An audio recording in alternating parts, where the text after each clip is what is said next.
So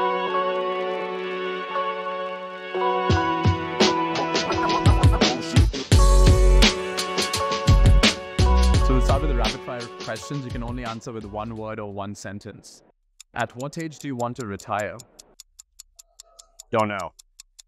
How long does it take you to get ready in the mornings? An hour. Favorite color? Green. What time of day are you most inspired? Late afternoon. How many hours of sleep can you survive on? 6. The city in which the best kiss of your life happened? Claryville, New York. How do you relax? Exercising. How many cups of coffee do you drink per day? A lot, but they're all decaf. A habit of yours that you hate? Fidgeting. The most valuable skill you've learned in life? Writing. A one-word description of your leadership style? Good question. Consultative. Ideal vacation spot for relaxation? The mountains. Key factor for maintaining a work-life balance? Both? All right, that's the end of the rapid fire. Let's go on to the longer question. Okay. What do you see the role of generative AI being in the 2024, the year of elections generally, and the US 2024 election specifically? So when we think about generative AI, I tend to like to think about this in conjunction with social media. So social media dramatically lowered the cost of sharing information. If we think back to the sort of pre-social media era, if you wanted to share information widely, either you needed a sort of large pre-existing network that you had, maybe that was a digital network, but even before digital networks, you would have needed an analog network, or you really needed access to mainstream media. You needed a television station, you needed a newspaper, or you needed someone someone in one of those cases to cover you. Social media dramatically decreased the cost of sharing information. Ostensibly, anyone can put information out for sort of very low cost, and that information can spread widely. Most information doesn't spread widely, but it can. However, you still had the cost of producing content. What generative AI has the potential to do is dramatically reduce the cost of producing content. So when I think of the role of generative AI in elections, I think about actors for whom producing content was more of a barrier previously, who had access to this decreased cost of sharing content, but still the cost of producing content was a real barrier. So if we think through what those kind of cases are, we can begin to get a sense of what types of actors might benefit more than other types of actors. So for example, one case of people for whom producing content is really costly is if you're trying to produce content in a language that's not your own native language. So that leads us to things like foreign influence campaigns. And foreign influence campaigns, if you wanted to try to run an influence campaign in a country that's not your native language, you have this big barrier. Well, generative AI has just reduced that barrier tremendously. So from this lens, we might see an uptick in people trying to interfere in other elections because it's less costly to do so. On the other hand, if you think about like big national campaigns in the United States, like presidential campaigns, these campaigns have hundreds of millions of dollars, if not more than that. So producing content is not particularly costly for these campaigns. But if we think about perhaps local campaigns that have much lower resources, then maybe being able to produce content cheaper means we'll see a rise of more targeted advertising campaigns in the context of local elections. If you combine these things, you might think, well, previously local campaigns would have had no way to do outreach and targeting towards groups that didn't speak the main language in their district or in their area. But maybe now things like that is going to be possible. So I think that's the first big piece of thinking about generative AI in the context of elections, as lowering the cost of production and what flows from that. The other thing I think that we have to really think about right now is the sort of concerns that arise around generative AI and the harms that people are very concerned about. A lot of the things at this conference are going to be about all the incredible things generative AI is able to do in the business community. But in the political community, there's a lot of worries about what it's going to do. Most people are particularly focused on what I would call first order worries about generative AI, which is that people will see things that are not real and will believe them to be true. So the things we hear about all the time is an audio fake or a video fake of a candidate late in an election that goes viral. Everyone thinks that that's true. And then that has an impact on what's going on in the election. That's what I would call a sort of first order effect. However, we've been worrying about first order effects around false information in elections, well, forever. But in particular, in the last 8 years, since with the rise of social media, we've seen the rise of the ability to share false information or false news, what people will call this. There is, however, another concern here, which is a second order effect. And one of the things that we as scholars have learned is that to date, anyway, false news or false information in news that's shared on social media is actually a surprisingly small portion of most people's media diets. It's not a small portion of everybody's media diet, but for most people, it's a fairly small portion. And in a sense, it gets much more attention than it is a proportion of people's feeds on social media. You can do in a little experiment, like scroll through your last 30 posts on any feed you like, and actually try to see how many of them contain false information. It's usually quite a low number. But we talk about it a lot, and that leads to this second order concern, which is that not that people are going to believe things that aren't true, but actually that it becomes harder to convince people that things that are true are actually true, right? And this is actually a huge kind of long-term worry for democracy. Democracy is based on the idea of accountability, that we know what politicians are doing and that we can cast our votes accordingly. As we get more and more into a world where it becomes easier and easier to dismiss anything that actually is true that you don't like and claim that that's false information, or claim that that's a deep fake, or claim that that's generative AI, it becomes harder for the norms that underpin democracy to hold. So actually, when I look at elections right now, we have examples of people trying to use generative AI to interfere with elections in this 2024, the year of elections. Noticeably, there was an example of an audio tape in the Slovak elections earlier this year.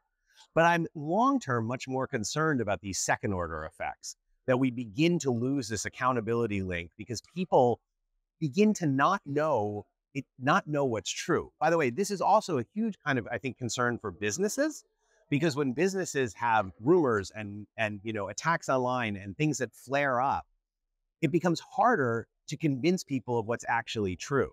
What might used to have been an easier denial, no, there's this rumor floating around, it's clearly not true, here's evidence, becomes harder if people increasingly don't trust evidence because of all they hear about generative AI. And so, to what extent do you think there will be a backlash against everything virtual and that candidates will have to do everything at the grassroots, face-to-face level to really build any kind of trust? Yeah, I mean, I think that kind of depends on the scale of your constituency. In a country like my country, like in the United States, which is just a huge country, candidates love to do grassroots activism and get out there, especially earlier on in the campaign and the primaries. And we'll see loads of examples of that, of candidates, hitting the pavement and shaking the hands of voters. And of course, doing rallies and doing, larger events. But the reality of the scale is that the way you're going to reach most voters is going to be through media. In terms of backlash, I think we are in an interesting period of time here, because the people who ultimately are going to be, the ones who are coming up with the regulation are the politicians. These are the people who actually get to at least put regulation in line. And so there is an interesting kind of balance right now between politicians who want to use generative AI in the course of their campaigns, but that politicians who are also concerned about generative AI being used against them in their campaigns, but also concerned about their constituents' concerns about generative AI. It's not to say that generative AI is not going to cause all kinds of problems in politics. It may, but we're at a particular moment in time at this point in 2024 where the worry about generative AI outstrips the actual harms that generative AI has yet caused in the political sphere. Again, I don't want to say what's going to happen in the future, but this is going to be an interesting tension to navigate. And it goes back to what I was talking about in my first answer about these second order concerns. When you have large numbers of constituencies, large numbers of your constituents who are really concerned about the potential harms of AI, what does that lead politicians to want to do? What kind of campaign promises are they going to want to make? And so let's talk a bit about your research then. Can you discuss the importance of interdisciplinary collaboration in these times in your research? And how do you market these partnerships to potential collaborators and funders?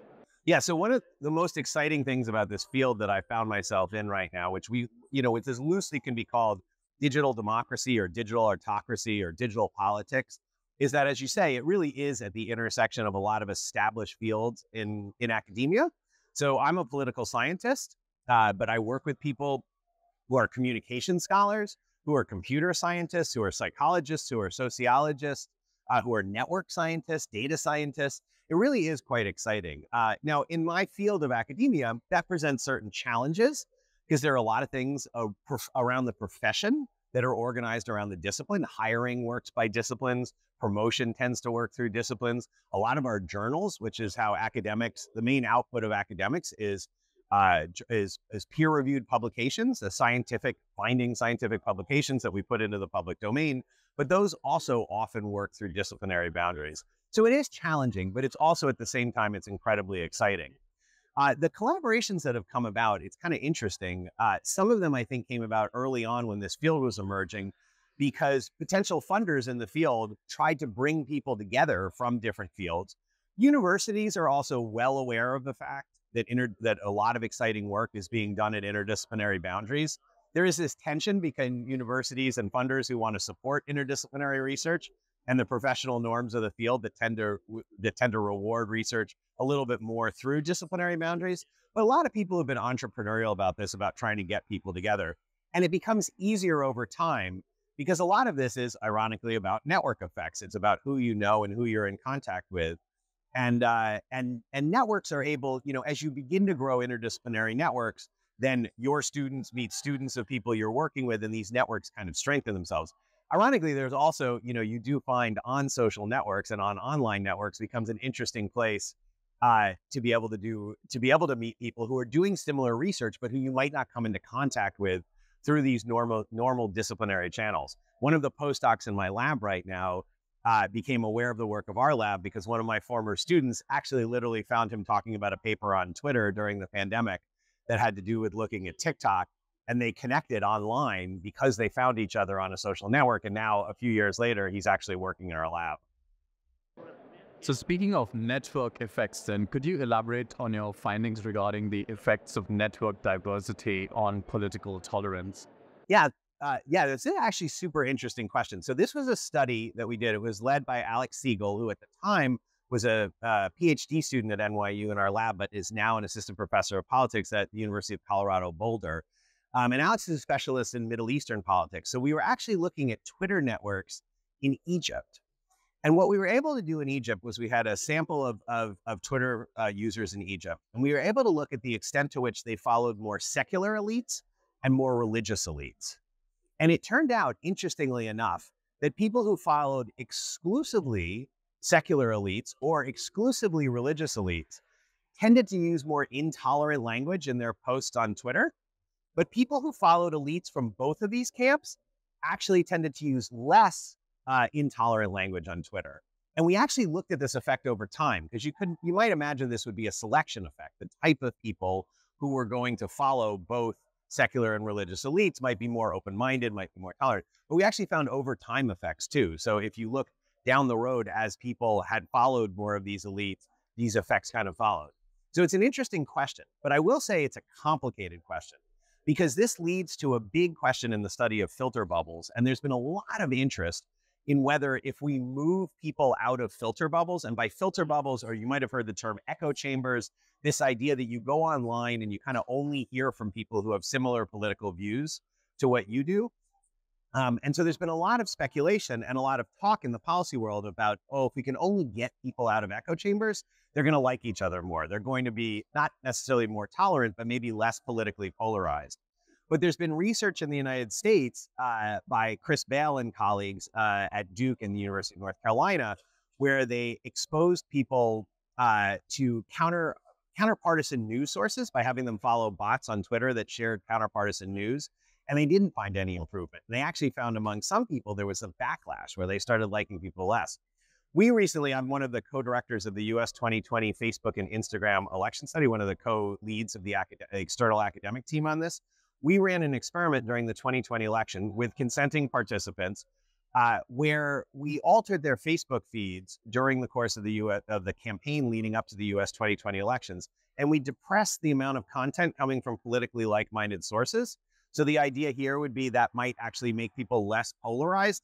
It unfortunately didn't. It didn't affect either their ideological polarization on issues or what we call affective polarization, which is this sense of how much you dislike supporters of the other party. At the Center for Social Media and Politics, we're working on a study now where we're going to have people, again, with on their Twitter feeds, get more exposure to counter attitudinal partisan news. So if you're liberal, you're going to get more exposure to conservative news. And if you're conservative, you're going to get more exposure to liberal news. The main study is going in the field soon. The pilot study, though, wasn't particularly encouraging in this regard, but we'll see what happens with the main study. This remains a really important question, an open question about whether exposing people to more divergent attitudes is going to lead towards moderation in some of this edge to politics and this sort of growing polarization of politics we've seen in the United States, but also, throughout Europe and globally as well. So in that case, what implications do these findings have for fostering a more inclusive political discourse? I mean, this US 2020 Facebook and Instagram election study, we've tried a lot. We tried a lot of different things that have been postulated as being causes of polarization. So in another study, we looked at the effect of engagement maximizing algorithms, and we had a randomized subsample who, over the course of the campaign, didn't see the engagement maximizing algorithm. Instead, their content was produced by chronological feeds. So the old way that you used to get content, just the most recent content in your feeds. We also thought about virality, and there have been concerns about viral content contributes to polarization. And so in another study, we reduced the amount of exposure that people had, or actually eliminated their exposure to reshared content on Facebook. Neither of these cases did it actually make any difference on polarization. We did do one study. So there's different, there's different, these are all little bits and pieces of this. And there's lots of different studies that are trying to do these kinds of things, tease out portions of the information environment that are said to be contributing to polarization. I think what we're beginning to learn, in the United States is that things like affective polarization, how much you dislike supporters of other parties, once these attitudes get entrenched, they're really kind of hard to dislodge. You could do some lab experiments where you dislodge them for a short period of time, but then looking at these sort of longer over periods of time and how much these effects decay, it's a really tricky problem. And I think one thing we have to really come to grips with is understanding that some of these big picture questions like polarization in society, these are really multifaceted. And while we have a desire to want to kind of find a silver bullet, if only we could change people's feed to chronological feed, things will get better. These are really complicated interplays looking at the rhetoric of elites and what the incentives are facing politicians in the system, large-scale demographic changes. I mean, we're sitting here in Europe, right? There are big implications from immigration and from migration and the way that politicians interplay with these issues. And of course, technology is a part of the puzzle. But I think one lesson that comes out that's really important to understand is that looking for silver, we should continue to look at technology. We should continue to advance our scientific understanding of what about technology is leading to these more polarized politics. But I think we have to temper our expectations of how much just playing around with technology is actually going to improve things. So what opinion would you have on the way Elon Musk has shaped Twitter since taking it over, if you'd like to comment on that? Yeah, I mean, I think I'll comment on it from the perspective of an academic. One of the great things about Twitter was that Twitter data was readily accessible for academic researchers. It's just ebbed and flowed a little bit. But since we have the new ownership at Twitter, as they have streamlined and followed, their best understanding of what the economic imperatives are running the platform, unfortunately, one of the casualties of this is it's become much harder for academic researchers to get access to Twitter data. Twitter data used to be made available to academics for free or at very reasonable prices that could be funded off of the kind of grants that academics can get. And again, I don't think Twitter was aiming to do this, or X was aiming to do this in their new policies. They were trying to deal with large-scale economic questions around the platform. But it's been I don't know if it was intended or unintended, but it's been collateral damage of this has been it's much, much harder to do academic research. The pricing to get access to Twitter data these days is prohibitively expensive for academics.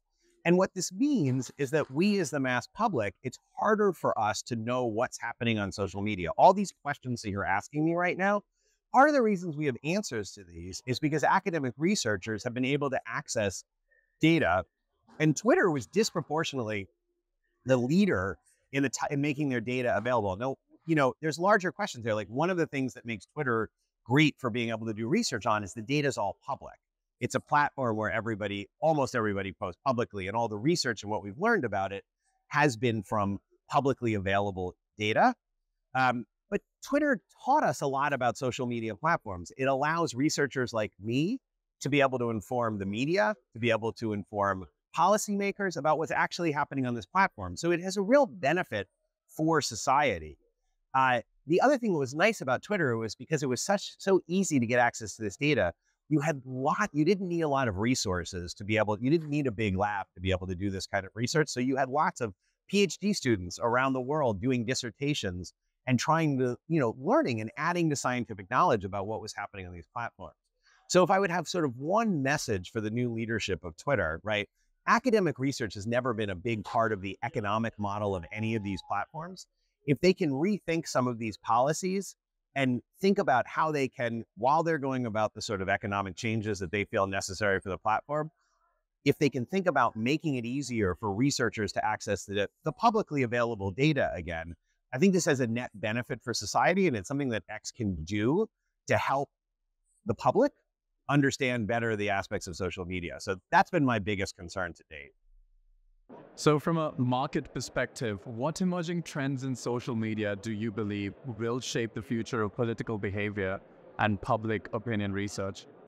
Great question. I think the major thing that's happening right now on these social media platforms is the transition from content being delivered via your social graph to these engagement maximizing algorithms, which are very individually focused. So let me explain what I mean by that.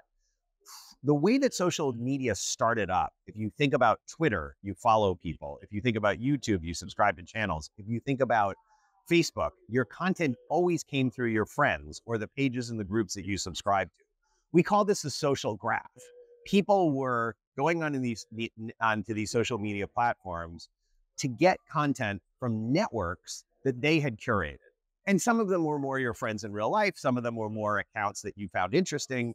But this was really based on you, the individual, making decisions about what kind of content you wanted to see and from who. And that's a crucial point, from who. Now, to be totally clear, algorithms always played a role in this. Social media platforms recommend people for you to be friends with, for you to follow. So I don't want to, overstate this. But really, information came through a curated social graph that you put yourself at the center of it and you figured out who is in it. The big change that we've seen in the last couple of years is the rise of TikTok. And we can even call this the TikTokification of all of social media, which is that TikTok came along with this algorithm, which no longer really relied on the social graph. It took advantage of the fact that people were looking at videos, and they had data on how long they would spend on videos, which videos they would look at. They had lots of metadata on the content of these videos, but they really had very strong data about users' engagement with these videos. And in fact, we can think about this as kind of like the swiping effect. You only have one thing on the screen at any one time. The algorithm can learn what you like to have on your screen. And TikTok kind of revolutionized the delivery of content by trying to come up with algorithms that focused on delivering people content, not from accounts they had followed, but content that was similar to the kind of things that they like to watch. We now see this spreading throughout social media platforms. If you think about the For You feed on X or Twitter, if you think about Facebook now throwing all sorts of things into your feed that are not from people you follow, I think this is the major question. And as researchers, I think we want to begin to think very seriously about what's going to happen as your feeds around politics are bringing you content based on engagement maximizing algorithms as opposed to the social graph. So let's take the question we've been talking a lot about, this question of echo chambers and filter bubbles. Are engagement maximizing algorithms going to enhance that, right? We had a lot of worry 10 years ago that by giving people the ability to select into their own social networks, that they would end up in these echo chambers and filter bubbles. then a lot of groups, including our group, the Center for Social Media and Politics at NYU, did a lot of research on this and found out, well, maybe these filter bubbles weren't as hermetically sealed as we thought they were, right? You always hear the description about the crazy uncle. You become friends with people on Facebook for a lot of different reasons, some of which are political, but not all of which are political. And so the social graph method of delivering content did have ways of exposing people to cross-cutting content. So for example, in this US 2020 Facebook and Instagram study that I've been talking about, in one of these studies, we looked at the amount of exposure that people had on Facebook to content from politically like-minded sources, moderate sources, and politically cross-cutting sources. And what we found is, as expected, people saw a lot more information from politically like-minded sources. The median Facebook user at the time of the 2020 election in the United States, adult, over 18, monthly active user on Facebook, the median user saw about 50% of their content coming from politically like-minded sources, and about 15% of that content coming from cross-cutting sources. So that's a lot more coming from like-minded, but it's not entirely coming from like-minded. And the other 35% was from more moderate political sources. So the question is that going to change with these engagement maximizing algorithms? If your algorithm finds out that you're liberal, you're no longer going to get that 15% of cross-cutting content that comes from more conservative sources? Are we going to get into these more tighter, more sealed, hermetically sealed bubbles? I think the other big concern that people have in politics is whether or not these engagement maximizing algorithms are going to lead people who are looking for extremist content to get even more of that extremist content. Now, to be totally clear, that's very doable through current channels of social media. There are all sorts of platforms that cater to this kind of content. And even within the mainstream platforms, you can curate networks that are going to deliver extremist content. But is the on-ramp to this kind of extremist content going to get faster? Is it going to get more slippery? Is it going to become easier for people to go online and only see extremist content? So I think that's a big question that people are asking about, trying to understand this, what role these new types of platforms are going to play in terms of leading people towards more extremist content online. So I think that's another big question that we think about, major developments that are happening. And of course, the topic we were talking about before, which is, what is social media going to look like in a generative AI world, right?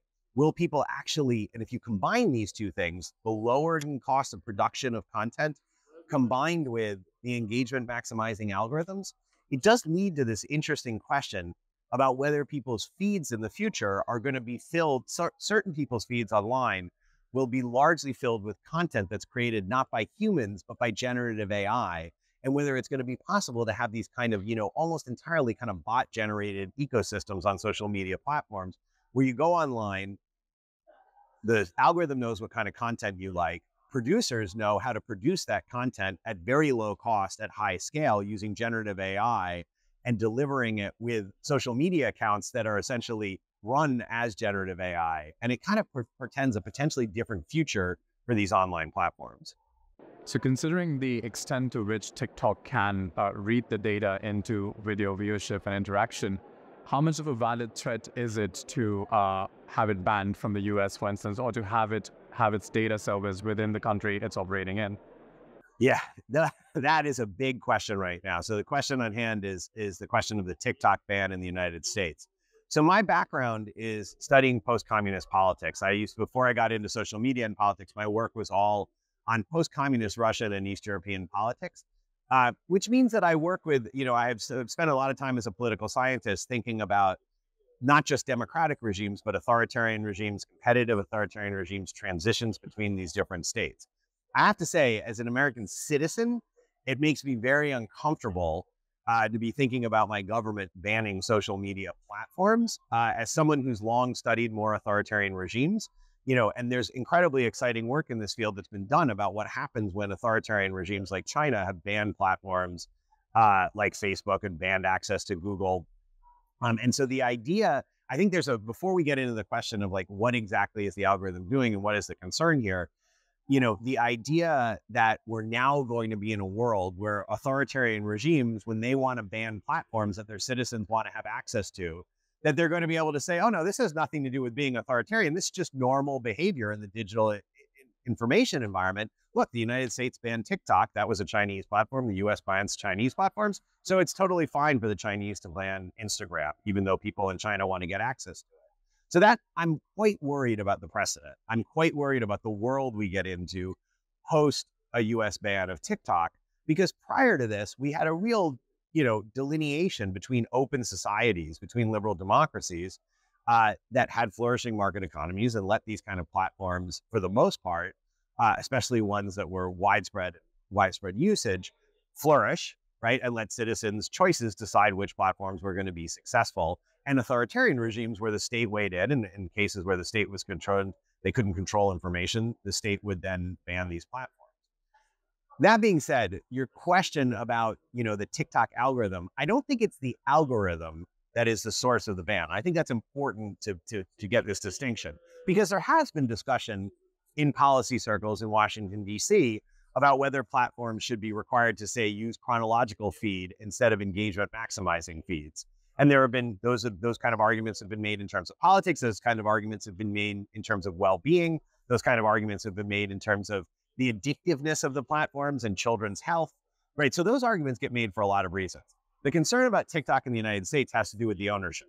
If the ownership was transferred to an American company, then the United States wouldn't ban TikTok. And so the concern is about what data this platform is providing about American citizens to the Chinese Communist Party. That's a little bit more complicated of a question, given the fact that in the United States, we have restrictions on foreign ownership of news broadcasters. So the question is, what does that leap look like from news broadcasters to social media platforms? Well, we know for young people, especially, they get the vast majority of their news from social media platforms. There's been a lot of talk in the United States about whether the algorithm on TikTok has been dialed up to show content that's potentially more divisive. As we talk about this, we've had lots of protests throughout the United States around the Middle Eastern conflict. There's discussion of whether TikTok has unbalanced the amount of content and has tried to show more provocative content to people in the US to sort of stir up these political divisions. I would say, again, if I was the one in charge of the regulation, what I would do is focus on making access to TikTok data, like we talked about for other platforms, available to outside researchers. So instead of speculating about whether these things are happening on the platforms, our policymakers have good, hard data, good, rigorous scientific research on what's actually happening on the platforms. When I think about regulation, I always think about data access and transparency as the prime mover of regulation. The thing about social media platforms is they're enormous and they're optimized for search. And it makes it really easy to find examples of anything on a social media platform, but actually doing kind of rigorous scientific research to understand things like denominators, like what proportion of content things are, or trends over time, or actual causal relationships. This is really hard to do precisely because the platforms are huge and because the data is in new and complex forms as we sit here at a technology conference, right? When we think about all the new sorts of data that's available. So, my personal inclination is before you take these more draconian steps in terms of regulation, you want to actually take this primary step, first step, make the data available so that we can do scientific research on it and understand what's happening on these platforms. So it's a complex topic, this question of the TikTok ban. And it's going to be very interesting to see how it plays out in the United States because of the First Amendment provisions. So I think this is a story that, I don't know when this interview is going to be broadcast, but I think we're going to see a lot over the coming, before this goes into effect, there's a lot of twists and turns that are still to come in this story. So to combine everything related to geopolitical tensions, technology, politics, and your background, how would you comment on the way Ukraine is handling the war with Russia, with Zelensky going to different countries and trying to get technological and monetary benefits? Yeah, it's a great question. And I think people, military historians, but also communication scholars and international relations scholars will look back on this war as a kind of changing point in the way we think about some of these intersections between technology and military conflict. I'm not a specialist in military technology, but clearly there are just big changes and big advances being made in the way this war is being fought on both sides, on both the Russian and Ukrainian side. Originally, I think there was, an incredible change in the way that Ukrainians were able to harness drones in the early days of this war when they did not have access to more advanced military equipment to gain informational advantages in the war, but also to deliver munitions. I think the Russians have made huge uses of drones here, like everything in terms of technology and in terms of military conflict. These things are always cat and mouse battles, right? Like you have one side that advances in one way, or the other side comes in and advances in another way. But I think on the battlefield, wars are going to be fought differently because of what's been learned in the context of this conflict, which has coincided with these kind of rapid technological developments in terms of machine learning and the ability for automated vehicles and these kinds of things. So I think there's that aspect of it. There's another aspect of it, which was Zelensky as president in the early days of the war, right? It's, right now we're used to this, and everyone who's not paying a tremendous amount of attention to this war is used to thinking of this as a long scale ongoing conflict, right? We hear about big shifts on the battlefield, and it's in terms of, hundreds of square kilometers of territory being gained, right? We're not talking about massive changes in this. At the moment we record this interview, the Russians seem to be doing better, but there have been times when the Ukrainians have done better. And everyone thinks of this as kind of a long slog. But if you remember the beginning of the war, the previous wars that Russia had been involved with former Soviet republics had been over, with Georgia, this kind of thing had been over in a matter of days, right? Famously, it's claimed that the Russians, part of the problem originally was the Russians were so overconfident that Russian officers were packing their dress uniforms for the parade in Kiev after the war was over in a week, right? And so it wasn't a foregone conclusion that the West was going to rally to the Ukrainians the way that the West did. In fact, as someone who spent a lot of time watching what was happening in the early days of the war and speaking about this, to me, this was one of the great surprises of the war, was the way the West came to Ukraine's defense and how unified the West was and how dramatic that, how dramatic were some of the steps that were taken in those early days. Zelensky, who interestingly enough, for those who are not familiar with this, the president of Ukraine, his background was as an actor and a comedian. And actually, he was in a hit television show about a teacher who inadvertently becomes president of Ukraine. And when he was elected, a lot of people questioned his ability to deal with this geopolitical tension with this much larger Russian neighbor. But actually, in a sense, his acting and presentation skills proved very useful in the early days of this war. And this was still, in a period of time of COVID travel restrictions, but Zelensky proved a kind of master about using social media, about, having very winning sort of one-liners that could go viral. And most famously, this question about when he was offered to evacuate, he said, I don't need a plane, I need weapons, or something. I'm paraphrasing a little bit. If you think about that, that's from like a virality, that's kind of a dream line, right? Like you have the president, and Zelensky would be, not walking around wearing a jacket and a tie, being in hotels. He'd be in fatigues, he'd be in bunkers, he'd be shooting these social media platforms. But then he also sort of mastered this sort of coming and talking to all of these Western governments and trying to buck up support. And now that tends to be done more in person. But in the earlier days of the war, when there was real concern about Ukraine falling, he did this using Zoom. He would Zoom in and talk to whole parliaments and talk to whole legislatures. And so his communication skills, I think, will also be looked back on. Now, unfortunately, there's a question at this point in time about the durability of these kinds of attempts. And politics, unfortunately, in the modern world, politics moves on and people get focused on other questions. I think he's still trying to do this. He has he's obviously very good at this. But when you look back at the early days of the war, I think it was absolutely instrumental in building up the coalition that supported Ukraine, maintaining that support. And he continues to be able to use his interpersonal communication skills, both digitally and face-to-face, to advance the goals of Ukraine. It's a crucial moment right now. The U.S. has finally, brought in this larger package of support for Ukraine, which is going to make a big difference in the long run. But getting through this short-term period is really, really challenging for Ukraine on many levels. I mean, they are fighting a war against a much, much larger country that's right on its border. And I think, technology, but also the sort of the fusing of communication skills with technology, I think people will look back on Zelensky as sort of a model of this and to learn lessons on how to do this effectively in the future.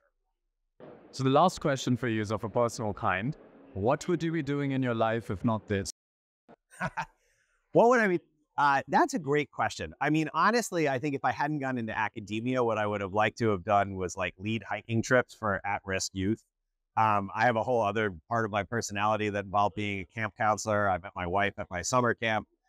We're a big camp family, and I love that aspect of teaching and learning with kids outdoors. But one of the great things about being a university professor is that I get to be both a researcher and a teacher. And especially working in this field where so much of the exciting work is being done by younger scholars, I've been really, really, really fortunate to be able to pursue this exciting new research agenda, to be able to have conversations with policymakers, have conversations with all sorts of different people in these fields, but at the same time, be able to have this aspect of my career that involves teaching and mentoring younger scholars. So I find it a very fulfilling career. I am Joshua Tucker. Catch me on the Technologist of the Month show.